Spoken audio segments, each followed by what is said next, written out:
Clear করে দেবে গো এবার अभी देखते हैं देखिए ये पीछे जाओ एक पीछे जाओ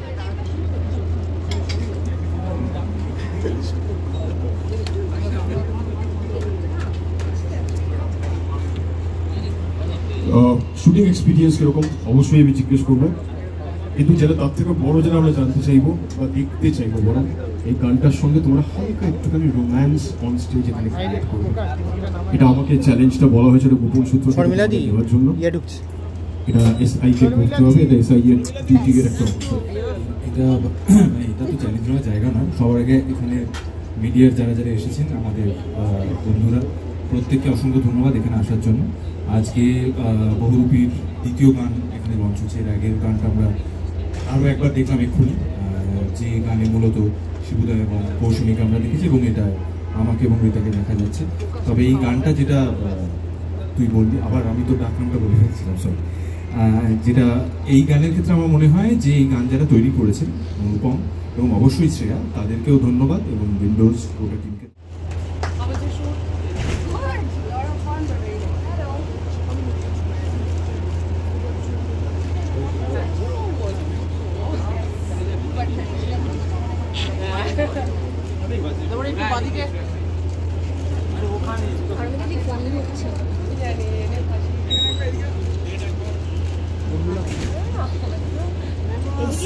আবির গীতামণি কৌশানির কাছে অনুরোধ রয়েছে আমাদের সবার তরফ থেকে।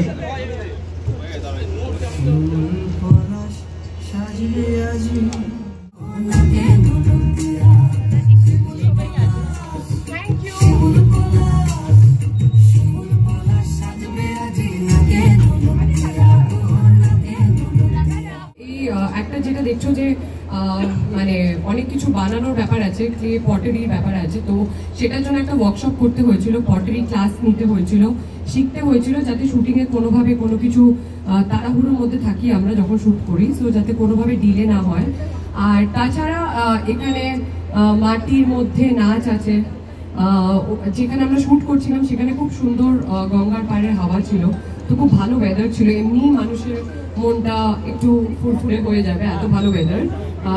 আর তার সাথে হচ্ছে এই পলাশ ফুলের যে লোকটা দেখছো, এটা ওখানকার ঐতিহ্য বলতে পারো, কারণ মেয়েরা ওখানে যখন বিয়ে করে তখন গ্রামে পলাশ ফুলের পুরো সাজেই আর কি ওরা থাকে, তো সেই সাজটা আমার ছিল। অ্যান্ড আমার মনে হয় আমাকে এটাতে বেশি ভালো লাগছে দেন এখন যেরকম সেজে আছে, বিকজ এটাতে তোমরা দেখো। আমি যেখানে থেকে এলাম শুটিং করে পিএনজি, ওখানে গুড ইভিনিং ওরা বলে গুড নাইট। আমরা যদি গুড নাইট বিদায় বেলায় বলি, ওরা শুরুতেই বলে, তো আমি ওদের মতো ওদেরকে প্রেজেন্ট করে একবার গুড নাইট দিয়ে শুরু করি। বহুরূপী আমার কাছে খুব স্পেশাল একটা ছবি, তার কারণ এর আগেও উইন্ডোজের সাথে যে দুটো ছবি আমি করেছি এবং যে দুটো চরিত্র আমি পেয়েছি, এত সুন্দর অ্যান্ড চ্যালেঞ্জিং দুটো চরিত্রই ছিল, ফাটাফাটিতেও এবং ব্রহ্মাতেও, যে যখন পরীর চরিত্রটা আসে, এবং তোমাদের জন্য এটা একটা চমক থাকবে, আমরা খুব একটা কিছুই পরীর চরিত্রের লেয়ারগুলো কি আমরা কোনো টিজার বা ট্রেলারে রিভিল করছি না বলেই আমি এখনো পর্যন্ত জানি, কিন্তু এরকম ডিফিকাল্ট এবং একটা লেয়ার চরিত্র আমাকে দিয়ে নন্দিতা দি এবং শিবুদা ভরসা করতে পেরেছে, এটা আমার জন্য অনেক বড় পাওয়া। আর ফাটাফাটিতে আমার আর আবিরদার জুটি অডিয়েন্স খুব ভালোবেসেছিল, খুব পছন্দ করেছিল, এবং অনেক এমন জুটির সাথে তুলনা করেছিল, মানে যেটা আমি ভাবতেই পারি না যে আমাকে কেউ সেই লিগে রাখতেও পারে, আমাকে আবিরদাকে আমাদের জুটিটাকে টুগেদার। তো যখন শিবুদার কাছ থেকে বহুরূপীর প্রস্তাবটা এলো এবং আমি জানতে পারলাম যে ওরা আবারও আবিরদা এবং আমাকে জুটি হিসেবে দেখতে চায়, তখন কোথাও না কোথাও মেনে নিয়েছিলাম, হ্যাঁ তাহলে বোধহয় আমরা ওই লিগে থাকতে পারি। শিবপ্রসাদ মুখার্জি আর নন্দিতা রায় পরিচালনা, সেটা আমার একটা স্বপ্ন ছিল যে তাদের আন্ডারে ছবি করব, কিন্তু উপরই পাওনা হচ্ছে যে শিবুদা আমার opposite, he is my co actor. আমি জানি যে এরকম একটা জায়গায় যেখানে শিবুদা আছে, আরামসে যে কোনো সিন শিবুদা একাই 100, বাট আই থিঙ্ক এইটাতে আমি একটু হলেও, আমার মনে হয় তোমরা সবাই দেখার পর বলবে, I won't sound over confident, but আমার মনে হয় যে পুরোটা আমি নিয়ে যেতে শিবুদাকে দিইনি, চেষ্টা করেছি ডেফিনেটলি আমার তরফ থেকে। আর এই ছবিতে অ্যাকসেন্টটা ওয়াজ আ চ্যালেঞ্জ, কারণ আমরা একটা পিরিয়ড দেখাচ্ছি, তো সেই পিরিয়ডে যে ভাষার যে ওয়েটা ছিল সেটা আলাদা ছিল, তো সেটা এটা ছাড়া তুমি বলতে পারো পটারি ক্লাসেস করতে হয়েছে for Shimul Palash song. Item song একটা আমার আছে যেটা খুব তাড়াতাড়ি সবার সামনে আসবে, আই থিঙ্ক ওটা আমার লাইফের ফার্স্ট আইটেম সং, সেটাও বহুরূপীর থেকেই আমার পাওয়া। তো বহুরূপীর থেকে অনেক কিছু পেয়েছি, আর আমার স্বপ্ন পূরণ প্রজেক্ট। পরিচালক শুধু করতে পারছি এবং অভিনেতা সবচেয়ে বেশি আগিয়ে রাখে এবং সবচেয়ে চ্যালেঞ্জ। এটা খুব difficult to rate him director হিসেবে কি অ্যাক্টর হিসেবে, বাট আমার মনে হয় যে আমি আমি অ্যাকচুয়ালি শিবুদাকে অ্যাজ এ ডিরেক্টরও দেখতে পেয়েছি অ্যান্ড অ্যাজ এন অ্যাক্টরও দেখতে পেয়েছি। কাট হয়েছে ডিরেক্টরের চেয়ারে, যখন অ্যাকশন হচ্ছে তখন আমার সাথে অভিনয় করছে। তো আমি দুভাবেই পেয়েছি শিবুদাকে, অ্যান্ড আমার মনে হয় যে শিবুদা অ্যাজ আ পার্সন আমার কাছে সব থেকে বেশি প্রিয়। He is too good. আমি যতটা নার্ভাস ছিলাম আর যতটাই আমি ভয়ে ছিলাম যে কি হবে, বাবা মা সবাইকে বলছি যে ভয় ভয় কি হবে, আমাকে শিবুদার সাথে অ্যাক্টিং করতে হবে, বাট সেই জায়গাটা পুরো কেটে আজকের দিনে দাঁড়িয়ে আমার সাথে শিবুদার এত ভালো ইকুয়েশন, আমার মনে হয় একদম একটা বন্ধুত্বের জায়গায় চলে গেছে। বনিদার প্রথম রিয়াকশনটা কি ছিল তোমার এই প্রথম ব্যাপারটা আসার পরে? বনি অ্যাকচুয়ালি আমাকে ভিডিও কলে দেখেছিল ফার্স্ট, যখন আমি লুক সেট করছি, বিকজ আমি খুব আন্ডার কনফিডেন্ট ছিলাম অ্যান্ড অনেকগুলো লুক আছে, বহুরূপী, তো অনেকগুলো লুক আছে যেটা নিয়ে আমার মনে হয় না এটা চমক থাকাই উচিত সবার কাছে। বাট যখন একটা লুকে এই অবস্থা, তো আমার মনে হয় বাকিগুলো দেখলে ছিটকে যাবে সবাই। তো আই থিঙ্ক মানে বনি was very surprise to see me. যেমন আমার নিজের এই ব্যাপারটা ডাইজেস্ট করতে সময় লেগেছে, ওরও সময় লেগেছে টু সি, বাট হি কমপ্লিমেন্টেডলি যখন এই গানটাও দেখেছে, he said it is looking beautiful. আমার মনে হয় তোমার টোন ডাউন করে চলা উচিত। আমরা বিভিন্ন ধরনের মুখোশ সেখানে দেখতে পাচ্ছি, সেই এক্সপিরিয়েন্সটা কেমন করবে? মুখোশ মানে হারানো স্মৃতি বলা যায় আমাদের। হ্যাঁ, বহুরূপী যে শিল্পটা, যেটা বীরভূমে, আমি নিজেও এটার ব্যাপারে খুব একটা নলেজেবল ছিলাম না। এই ছবিটা না করলে হয়তো জানতেই পারতাম না যে এরকম একটা শিল্প আছে, যেটা এখন মানে নন এক্সিস্টেন্সের দিকে যাচ্ছে, আস্তে আস্তে মানুষের মন থেকে হারিয়ে যাচ্ছে। তো মনে হয় যে কলকাতার দর্শক, স্পেশালি বলছি কলকাতার দর্শক, কারণ আমরা অনেকেই এই জিনিসটা থেকে বঞ্চিত, তো তারা নতুন করে বহুরূপীর ব্যাপারে জানতে পারবে, তারা কি করে গ্রামে গিয়ে গিয়ে, তারা কিভাবে মানুষজনকে মানে শেখায়, বাচ্চাদের শেখায় বা তাদেরকে এন্টারটেইন করে, মনোরঞ্জন করে। কারণ আজকের দিনে দাঁড়িয়ে তো সত্যি ডিপ্রেশন টাইম, তো কেউ যদি দুটো হাসি মুখে ফোটাতে পারে তাহলে আমার মনে হয় তার থেকে বেটার জব কারণ হয় না। তো বহুরূপীতে কাজই সেটা, and hats off to them. তারা যেভাবে ছড়া বলে, তারা যেভাবে ইনঅ্যাক্ট করে লাইভ অডিয়েন্সের সামনে, এটা আমাকে মানে মানে আমার গায়ে কাটা দেয় যখনই আমি দেখি এই জিনিসটা। এই ছবির কিছু অংশ আমরা দেখেছি টাকিতে শুটিং হয়েছে, টাকিতে শুটিং এর অভিজ্ঞতা দেখতে তুমি শেয়ার। খুবই ভালো। টাকিটা আমাদের গানের কিছু শর্টস ছিল, সিনের কিছু শর্টস ছিল, আর নৌকার শর্টস ছিল, যেটা হয়তো তোমরা অ্যানাউন্সমেন্ট টিজারে দেখেছিলে কয়েকটা শর্ট। তো যখন আমরা শর্ট দিয়েছি তখন আমরা মানে জলের মধ্যে আর কি, নৌকার মধ্যে যাচ্ছি, তখন শর্ট ছিল। অ্যান্ড আমরা খুব বিউটিফুল বাংলার যে মানে গঙ্গার চারপাশটা, এটাকে ড্রোন ক্যামেরায় ধরা হয়েছিল। তো visually I think it's a very varied landscape যেটা দেখানো হয়েছে বহুরূপীতে। আর টাকিতে আমরা ক্লাইম্যাক্স সিনও শুট করেছি, যেটা অসাধারণ। আমার মনে হয় প্রত্যেকে আছি আমরা, পুরো এন্টায়ার স্টার কাস্ট। তো আমার মনে হয় যখন এটা তোমরা ছবিতে দেখবে তোমাদের সবার জায়গা হিসেবে কেমন লেগেছে? খুব ভালো। আই মিন আমাদের মানে হলিডে স্পট বলতে পারো একটা টাকি। যদি কামিং আ লং ওয়ে, তুমি বহুরূপী মানুষদের চিনতে, কামিং আ লং ওয়ে তুমি বহুরূপী মানুষদের চিনতে পারো, মানে কার বিভিন্ন সময় যে রূপ খুঁজে পারো? আই উইশ আমি চিনতে পারতাম, বাট আমি অনেকবার ধাক্কা খেয়েছি, অনেকবার লাথি খেয়েছি, তাতেও আমি শিখিনি। তো আই থিঙ্ক এখনো শিখছি, ওই প্রসেসে আছি। কারণ আমি খুব তাড়াতাড়ি মানে বিপরীতে মানুষটাকে নিজের মতন ভেবে ফেলি। তো আমি ভুল করে আমারটা বলে ফেলি বা আমাকে উজাড় করে দিই, তো সেটা আমার ফল্ট, আমার নেচারের ফল্ট। আমার মনে হয় যে সবাই এক হয় না, সবারই অনেক মাস থাকে। সেটা যদি চিনতে পারতাম তাহলে আজকে হয়তো লাইফে আরো বেশি বড় জায়গায় যেতাম। বাঙালি সিনেমার জন্য হয়নি, সেটা যদি আমার সিনেমার জন্য হয়ে থাকে তো আমার কাছে এটা obviously it's a very special moment to celebrate. আর যেদিন হয়েছে সেদিন আমরা এখানে হয়তো ইন্টারভিউটা পরে করছি, প্রেস মিটটা পরে করছি, বাট আগে আমি শিবুদা আমরা পুরো এন্টায়ার টিম সেলিব্রেট করেছি। সো ছোট ছোট মোমেন্টস আই থিঙ্ক, অ্যান্ড সবাই সেলিব্রেট করা উচিত। Obviously I feel special, it's my song. কতটা আশাবাদী তুমি ছবিটা নিয়ে, কি বলতে দর্শককে? পুজোর আগে রিলিজ, পুজোর যেই মানে আমরা যেই পরিস্থিতির মধ্যে দিয়ে যাচ্ছি সবাই, তো আমার মনে হয়েছে যে বহুরূপী অন্যতম একটা ফিল্ম। আমি জানি না বাকি ফিল্মগুলোর রিভিউতে, বিকজ আমি নিজে খুব ব্যস্ত আছি এটা প্রচারে। তো আমার মনে হয়েছে যে সব মানুষের যে ভালোবাসাটা নির্ভেজাল ভাবে সেটা বহুরূপী পাচ্ছে। ইন ওয়ান ওয়ে, কারণ কোনো নেগেটিভ কমেন্টস আমরা পাইনি কোনোভাবে। অ্যান্ড মানুষ যে প্রতিবাদের মধ্যে রয়েছে তার তার মধ্যে থেকেও কিন্তু শিমুল পলাশ ভালোবাসা পাচ্ছে, তার মধ্যেও কিন্তু টিজারের প্রশংসা হয়েছে, তারা সময় বার করে সবাই দেখছে অ্যান্ড এটা ট্রেন্ডিংও হচ্ছে globally. So I think it's amazing thing.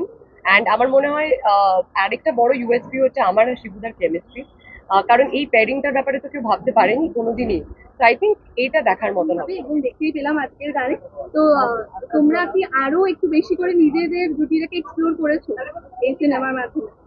হ্যাঁ, অবশ্যই। তবে একটা কথা বলতে পারি যে বাচস্পতি ভুল্লরার জীবন, তাদের চরিত্রে মানে চরিত্রায়নের সঙ্গে সুমন্তপুরীর চরিত্র বা তাদের জীবনযাত্রার কোথাও কোনো মিল নেই। এবং আমার মনে হয় অভিনেতা অভিনেত্রী হিসেবে আমরাও সবসময় উন্মুখ হয়ে থাকি যে কতভাবে নিজেদেরকে ভাঙা যায়। সেই কারণে শিবুদা এবং নন্দিতাদিকে ধন্যবাদ। এবং যেটা আমি বারবারই বলছি যে মূলত এই ছবিটা যেটুকু আমরা টিজার দেখেছি বা যেটুকু আমরা গান দেখেছি, বোঝা যাচ্ছে যে এখানে একটা টক্কর চলতে থাকে। কিন্তু সেটা সুমন্তর আমি বলবো প্রফেশনাল জীবন, কিন্তু তার ব্যক্তিগত জীবনটা কতটা উত্থান পতনের মধ্যে দিয়ে যাচ্ছে সেই কারণে, এবং সেটা কি আদৌ তার কাজে প্রভাব ফেলছে নাকি, সেই কারণেই কিন্তু গড়িয়া সুমন্তর জীবনের যে জার্নিটা সেটাও সমান। আদিতা, একটা পিরিয়ডিক সময় দেখানো হচ্ছে, কৌশালী যেটা বললো, তো সেই সময়ের জন্য কি চরিত্রের মধ্যে নতুন কিছু অ্যাড করতে হয়েছে বা শিখতে হয়েছে? না, খুব একটা না, কারণ খুব বেশি পুরনো গল্প তো নয়, এটা মিড 90s লেট 90s 2000 সাল সেই সময়টা। এবং যেহেতু আমার সেই সময়কার থেকে খুবই স্পষ্ট, কাজেই আলাদা খুব একটা সেই সময় যে খুব মানুষ আলাদাভাবে কথা বলতেন তাও নয়। হ্যাঁ, হয়তো প্রযুক্তির দিক থেকে আমাদের সবার হাতে তখন মোবাইল ফোন ছিল না, স্মার্টফোন ছিল না, সোশ্যাল মিডিয়া ছিল না, সেগুলো গল্পে মানে চরিত্রে আলাদা করে আমার মনে হয় না খুব যে পিরিয়ড ফিল্ম। এটা যদি এখন 1940 বা 50 সালের গল্প তো তাহলে হয়তো করতো, তো এটা সেরকম পিরিয়ড ফিল্ম বলে ক্যাটাগরাইজ করবার মতো না, সেরকম নয়, তবে একদম আধুনিক। হ্যাঁ একদম আধুনিক। ম্যাডাম একটু গানটা নিয়ে কিছু বলুন, একটু প্রেজ গানটা নিয়ে, আদিতাকে ভিন্ন লুকে গানটা, এই গানটা এই গান। হ্যাঁ, এখন না, এই তো সবে দেখবে না। সবে তো আজকে তোমরা প্রথম দেখলে, তোমাদের ভালো লেগেছে, সেই রিয়াকশনটা দেখে আমি খুব এক্সাইটেড যে কাল হয়তো যখন দর্শক দেখবে, মানুষ দেখবে, তাদেরও ভালো লাগবে বলেই আশা করছি। আমার নিজের একটা বাকেট লিস্টে ছিল যে একটা শ্রেয়া ঘোষালের প্লেব্যাকে রোমান্টিক গান আমার ক্যারিয়ারে থাকুক, সেটা আমার ঠিক হয়ে গেছে থ্যাঙ্কস টু বহুরূপী। আর গানটার পিকচারাইজেশনের মধ্যে একটা এইখানে আমি বলতে পারি পিরিয়ড বা ভিন্টেজ ছবির যেটা মানে কি বলবো, পুরোনো ক্লাসিক ছবির যে হিরোইনকে প্রেজেন্ট করবার যেরকম একটা ধরন ছিল, যে তার লম্বা চুল, সে যেভাবে জলটাকে ছুঁয়ে যাচ্ছে, যেভাবে একটা ময়ূরের পালক হাতে নিচ্ছে, যেভাবে সে তার হিরোর জন্য অপেক্ষা করছে, প্রেম আছে কিন্তু সে আলিঙ্গনটা প্রেমটা খুব পোয়েটিক, সেইটা এই গানটার পিকচারাইজেশনে আছে। এবং সেটাও বলতে পারো যে আমার জন্য একটা অনেক বড় পাওয়া, একজন অভিনেত্রীর জন্য এইভাবে ফিচার্ড হওয়া। অ্যান্ড অবভিয়াসলি ফাটাফাটিতে আবিরদার সাথে কাজ করে, মানে আমি সত্যি কথা বলতে আবিরদার সাথে জুটি বেঁধে I really enjoyed working with him. And honestly maybe because আমরা রিয়েল লাইফ কাপল নই, সেই জন্য আমাদের দুজনকে ইয়ার্কি মারা, কমফর্টলি করে এবং দুটো চরিত্রকে বিল্ড করা to be a couple, and দুটো দুরকম ভাবে। হয়তো আমরা একটা জুটি যেরকম হয় তাদের ইকুয়েশন একরকম হয়, কিন্তু যখন দুজন অভিনেতা অভিনেত্রী তাদের যখন ইকুয়েশনের কেমিস্ট্রি হয়, তারা প্রতিবার একদম জিরো থেকে শুরু করে তৈরি করতে পারবে, তুমি এগ্রি করবে এটাতে। আর যেটা আবিরদা বললো সেই সূত্র ধরে বহুরূপীতে আমরা আবার কেমিস্ট্রিটা অন্য জায়গা থেকে শুরু করেছি। মানে ওইটা ছিল ধরো 5 বছর বিয়ে হয়ে গেছে, সেরকম একটা দুজনকে চেনে, সবকে জানে কাপল।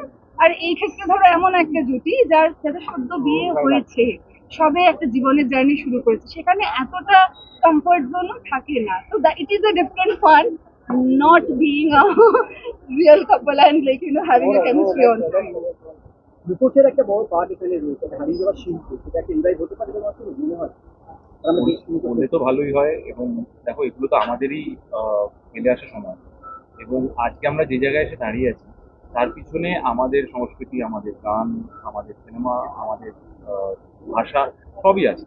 কাজেই একটা ছবির মাধ্যমে যেখানে আমরা আশা করি যে অনেক বেশি মানুষের কাছে হয়তো সেই সিনেমাটা পৌঁছবে, তাতে আমাদের কিছু হারিয়ে যাওয়া অনুভূতিও যেরকম হতে পারে বা হারিয়ে যাওয়া সংস্কৃতিও যেরকম হতে পারে, সেটা যদি কোনোভাবে ফেরত আসে তাহলে সেটা আমার মনে হয় সেটা ছবির বাড়তি পাবে। ম্যাডাম মুখোশের যে বড় একটা পাঠ রয়েছে, নামও বহুরূপী, সেটা কি আমার কথা? যেটা আবিদ্যা বললে আবার সেই সূত্র ধরে মুখোশ আমাদের একটা বড় ঐতিহ্যের জায়গা, শুধু আমাদের না, ভারতবর্ষে নানান জায়গা। আমরা শেষে এই কান্নাড়া ছবি কান্তারায় দেখেছি কিভাবে ওরা মাস্ক ব্যবহার করেছে, ছৌয়ের নাচে আমরা দেখেছি ওরা কিভাবে ব্যবহার করে। ঠিক সেভাবেই আমাদের গ্রাম বাংলায়, আমাদের পশ্চিমবঙ্গে নানান জায়গায় নানান ধরনের এই বহুরূপীদের নানান লুক, ইনফ্যাক্ট রামলীলাতেও নানান রকম লুক তৈরি করা, এটা একটা ট্রেডিশন আছে। কিন্তু মুখোশের পেছনে সত্যিটাকে আড়াল করা, এটা আমার মনে হয় যে অনেক ছবির স্টোরিতে কনসেপ্টেই থাকে, কিন্তু ফিজিক্যালি সত্যি সত্যি মুখোশের পিছনে আড়াল করে ডাকাতি করা, সেটা আপনারা কোনো ছবিতে দেখেননি, সেটা আপনারা বহুরূপীতে দেখবেন। পুজোর প্রাককালে সবার কাছে আসা, কতটা আশা লাগে, পরিস্থিতি একটু অন্যরকম, সেই জায়গায় দাঁড়িয়ে একদমই গো, তোমার কথাটাতে আমি একদম সহমত যে পরিস্থিতি সত্যি খুবই খুবই টলমল বলতে পারি। যখন ঘরের কেউ চলে যায়, কোনো কাছের মানুষ চলে যায়, তখন এমন না যে সেবারে দুর্গাপুজোটা হয় না, হয়, কিন্তু প্রতিবারের মতো হয় না। অনুষ্ঠান কি মানে যেটা আগামী দিনে থাকে, পুজো আছে, সেগুলো হলেও ঠিক ঠিক যে যতটা কি বলবো আড়ম্বরে হওয়ার কথা, সেটা হওয়া সম্ভব হয় না। অ্যান্ড তুমি যদি আমায় জিজ্ঞেস করো, আমার বিশ্বাস এবারে সেই আড়ম্বরে দুর্গাপুজো সেলিব্রেট করা সম্ভব হবে না। বাংলা ছবির বাণিজ্যিক সাফল্য হোক, সেটা আমি প্রার্থনা করতে পারি মায়ের কাছে, কিন্তু আমি মানে মানুষের কাছে এটাই বলবো, যেখানে আপনাদের মন শান্তি পায় সেটাই করুন। আমি তো চাইবো আমাদের ছবি থেকে আপনারা মনে একটু শান্তি পান, কিন্তু যদি ঘরে শুয়ে শান্তি পান, তাতেও আমার ভালোবাসা।